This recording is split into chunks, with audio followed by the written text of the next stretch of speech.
my English 1 students, this is Mrs. Mount, and I'm creating this quick video in order to teach you how to read and respond to an expository prompt. This year in English 1, we will focus on writing effective expository essays. All of the essays that you will write will be based upon a prompt that you will receive in your teacher notes and throughout live lesson. We will be doing this to prepare for your STAR exam, which will happen in March, and the prompts that I use for the class all year long will model and reflect what you will see on that essay. Let's just quickly review what expository writing is. Remember that expository writing is any writing that has the goal of explaining, describing, comparing and contrasting, instructing, maybe showing cause and effect, as well as possibly listing a problem and giving solutions to that problem. Expository writing is an example of nonfiction writing. This video is going to focus on knowing how to respond to the expository prompt. On this page, you will see an example of an English 1 expository writing prompt. This is a prompt that was taken from a STAR exam from a few years ago, and I will tell you that pretty much every expository writing prompt looks just like this. There are 3 parts to the prompt. The first part is the read section. Usually there is information following the read statement in a box that could be a quotation, a statement, or a scenario that gets you thinking about your writing purpose. The read statement is great for getting you going, to get you within the context of what the essay will be about, but it is not the prompt. One mistake that I see students doing all too often is focusing their essay on the information in the read section of the prompt, and that really gets them off topic. And so while I want you to read that section and get your mind thinking on what it's talking about, please know that you need to move on from that to the next couple of sections so that you will respond to the prompt appropriately. The next section is the think statement.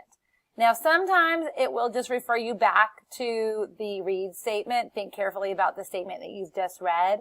Or sometimes there may be another statement that it wants you to reflect on after that statement. And so you're just thinking there. The last section of the prompt is the most important part.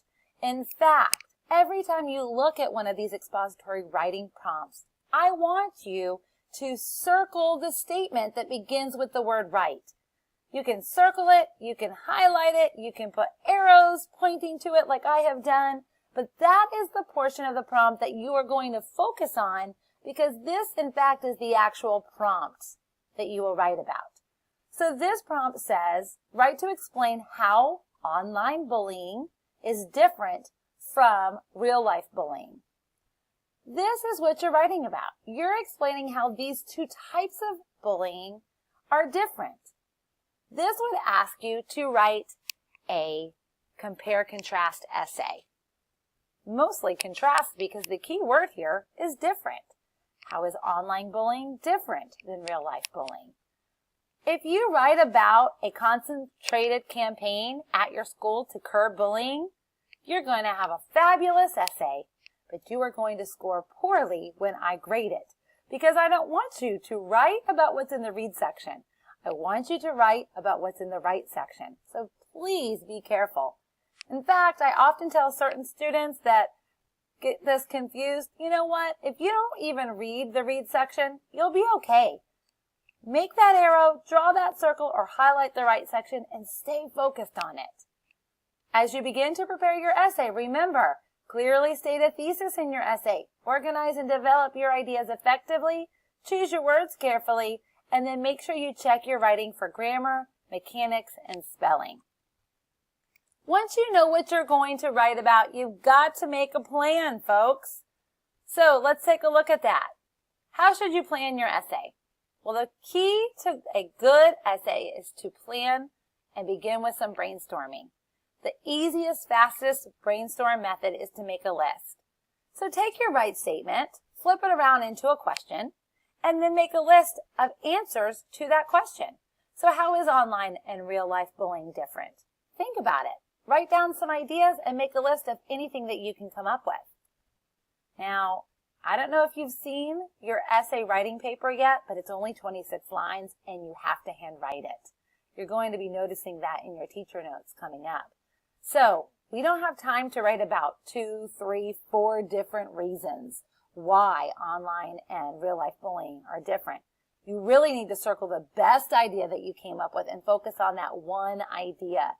The key to a good essay is developing it. So you want to plan lots of examples and real life details that will support that one idea. In order to organize your ideas, I have also created a planning template for you to use. So let's take a look at that. You can find this planning template in the STAR Resources section of my website and in your teacher notes.